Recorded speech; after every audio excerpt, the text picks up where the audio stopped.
Hello everyone, अस्सलाम वालेकुम। I hope all of you are doing well. जब हम सोशियोलॉजी को स्टडी कर रहे होते हैं तो हम कहते हैं that sociology is a scientific study of society.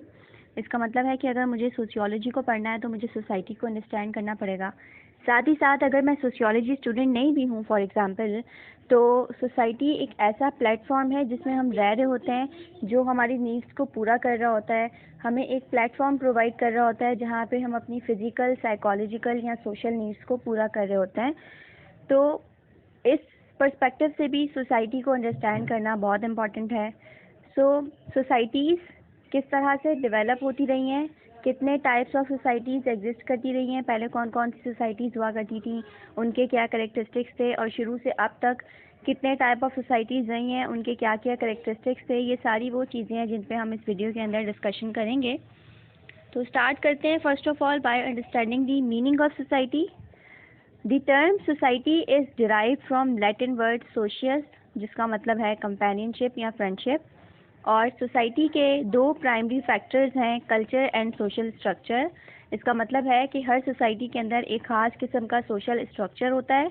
Her society में आप देखते हैं सिस्टम्स पाए जाते हैं, सोशल इंस्टीट्यूशंस पाए जाते हैं जो कि मिलजुल कर एक दूसरे के साथ इंटीग्रेटेड होते हैं और फंक्शनिंग कर रहे होते हैं, जिससे आपकी सोसाइटी रन कर रही होती है।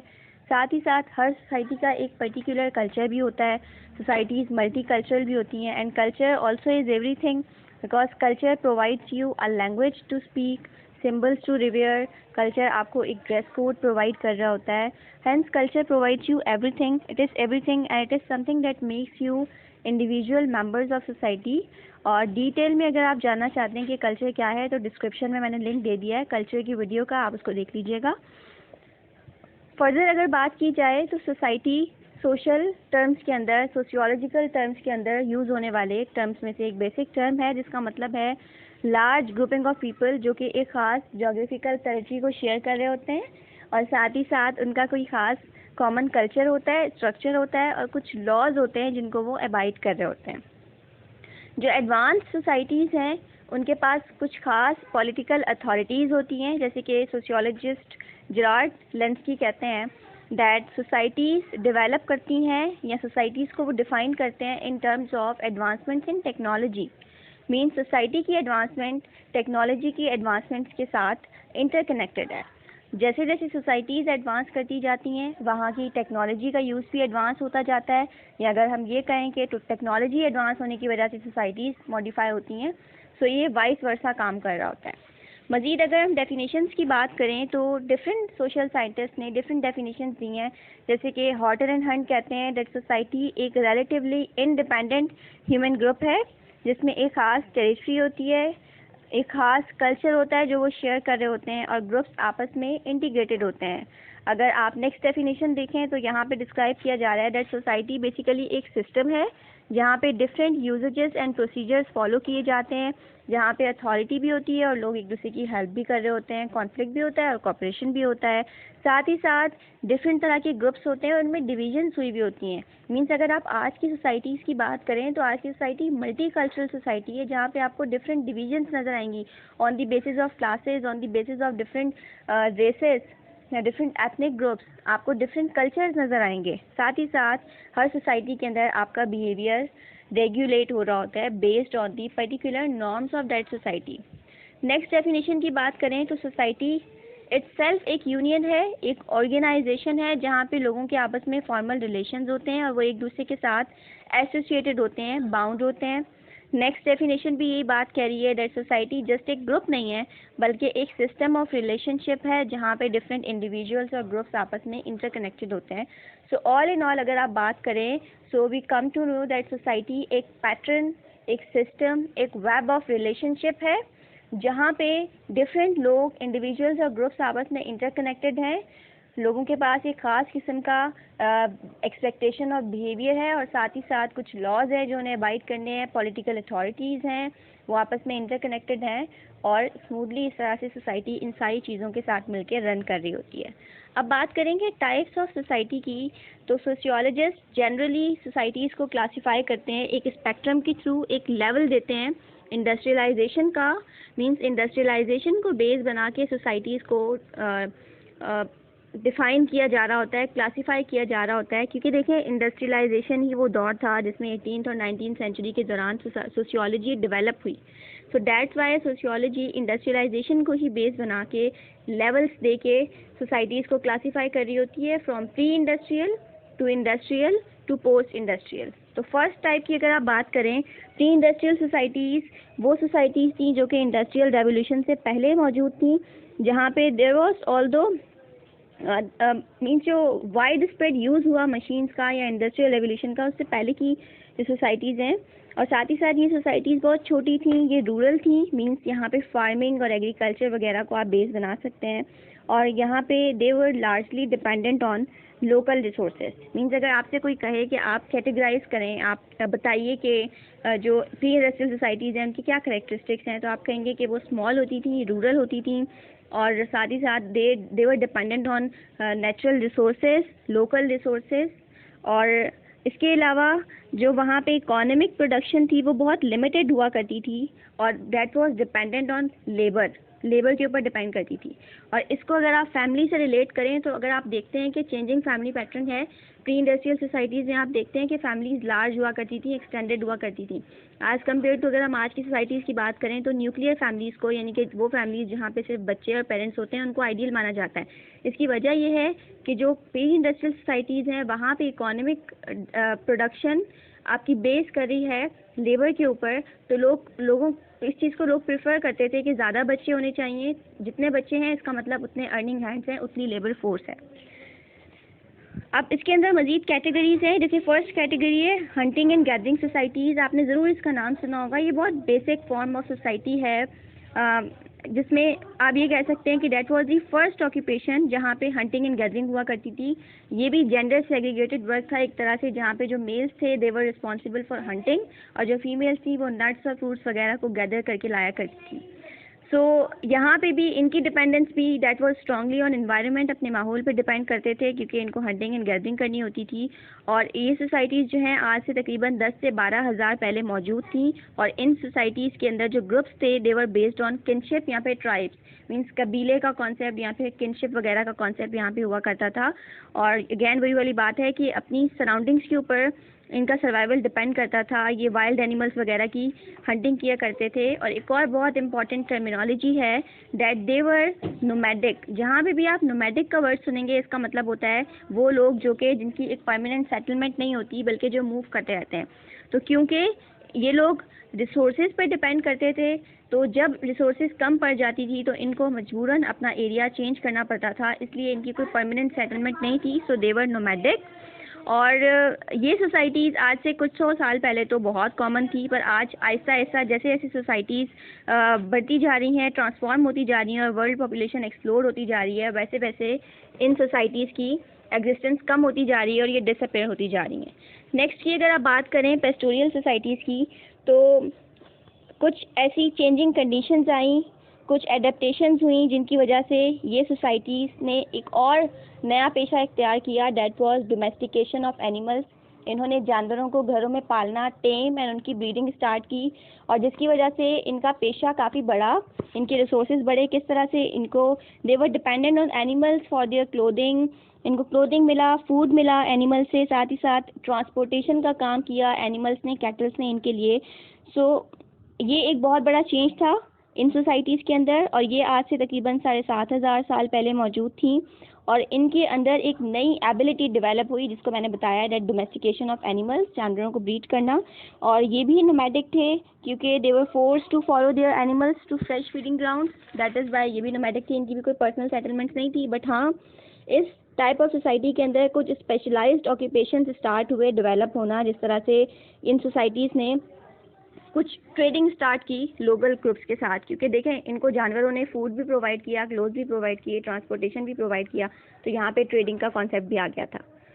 नेक्स्ट सोसाइटीज़ हैं हॉर्टिकल्चर सोसाइटीज़। ये उन एरियाज़ में पाई जाती थी जहाँ पे रेनफॉल बहुत ज़्यादा होता था, ऐसी कंडीशंस होती थी कि ये क्रॉप्स को ग्रो कर सकते थे। और ये भी हंटिंग एंड गैदरिंग सोसाइटीज़ से कुछ हद तक सिमिलर थे, क्योंकि ये अपने इन्वायरमेंट पे डिपेंड करते थे। जैसे हंटर और गैदरर्स माहौल पे डिपेंड करते थे, इनकी रिलायबिलिटी भी इन्वायरमेंट के ऊपर थी। जहाँ बारिशें होती थी वहाँ इनके लिए फीजिबिलिटी थी। बट हाँ, ये नोमैडिक नहीं थे, क्योंकि इनको अपने रिसोर्सेज को फॉलो नहीं करना पड़ता था। सो यहाँ पे एक ट्रांसफॉर्मेशन आई कि इन्होंने परमानेंट सेटलमेंट बनाना स्टार्ट कर दी, और इससे सोसाइटीज़ और स्टेबल होना स्टार्ट हुई और मज़ीद स्टेबिलिटी आ गई, क्योंकि एक रेवोल्यूशन था पहला ह्यूमन सर्वाइवल के लिए कि भाई लोगों को इधर से उधर भटकना नहीं पड़ रहा, एक परमानेंट सेटलमेंट है जो लोग बनाकर रह सकते हैं। सो ये थर्ड टाइप ऑफ सोसाइटी है। देन सेकंड कैटेगरी है, फर्स्ट कैटेगरी हमने डिफाइन की है प्री इंडस्ट्रियल सोसाइटीज़, जिसमें फर्दर 3 कैटेगरीज थी। अब बात करेंगे एग्रीकल्चरल सोसाइटीज़ की।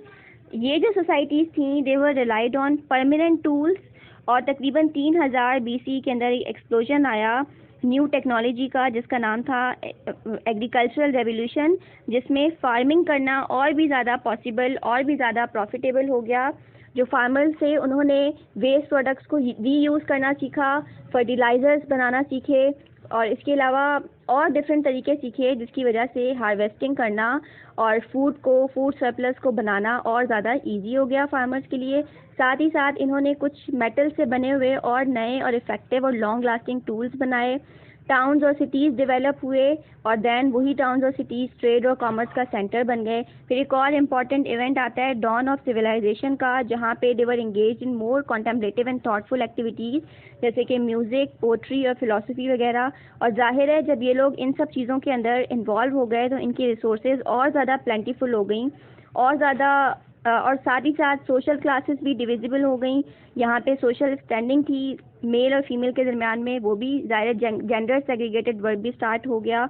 और जैसे जैसे सिटीज़ एक्सपेंड होती गईं वैसे वैसे इनके पास और सहूलतें आती गईं, क्योंकि इन्होंने ज़ाहिर है पोइट्री, म्यूज़िक और ये सब काम स्टार्ट कर दिए, तो इनके पास इनकम के ज़राए बढ़ गए थे। तो अब यहाँ पे आप ये नोट कर रहे होंगे कि किस तरह से सोसाइटीज़ ट्रांसफॉर्म होती रही हैं और डेवलपमेंट्स होती रही हैं। नेक्स्ट बात करेंगे फ्यूडल सोसाइटीज़।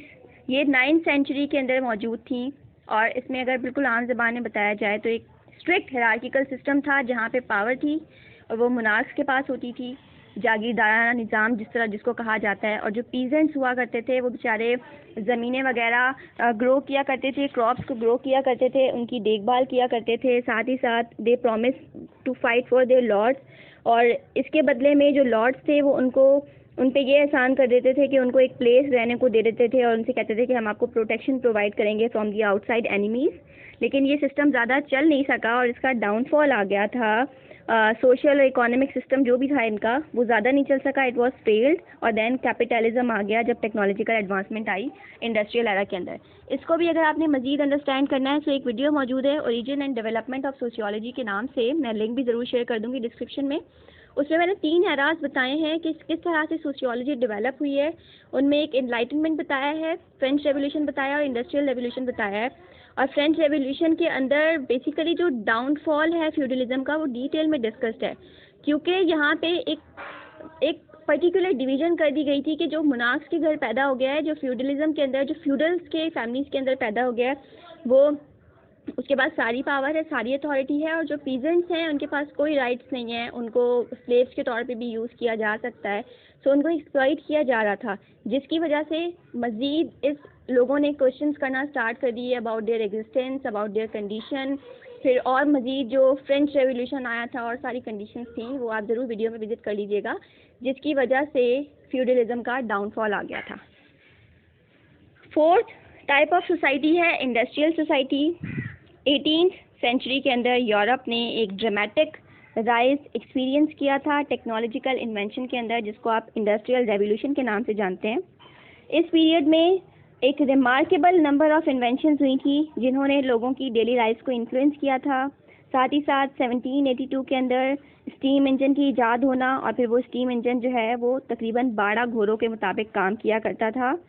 फिर लोगों ने टेक्सटाइल मिल्स चलाना स्टार्ट की जिनमें उन्होंने फैब्रिक बनाना स्टार्ट किया, और वो फैब्रिक हाई क्वालिटी भी था, वहाँ पे ज़्यादा कपड़ा बनता था, बेटर बनता था, कम प्राइस के अंदर, और क्वालिटी भी बेहतर थी।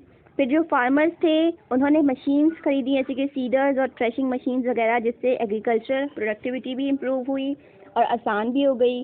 फिर साथ ही साथ ये जो डिफरेंट प्रोडक्टिविटीज़ थी या ये जो टेक्नोलॉजी की एडवांसमेंट थी, इसकी वजह से एक और बहुत बड़ा चेंज आया जो था अर्बन सेंटर्स का बनना। अच्छा, इससे रिलेटेड भी मैंने वीडियो बनाई है अर्बनाइजेशन के नाम से कि किस तरह से अर्बन एरियाज डेवलप हुए थे, क्योंकि शुरू में आप बात कर रहे थे कि the primitive societies were rural and they were small.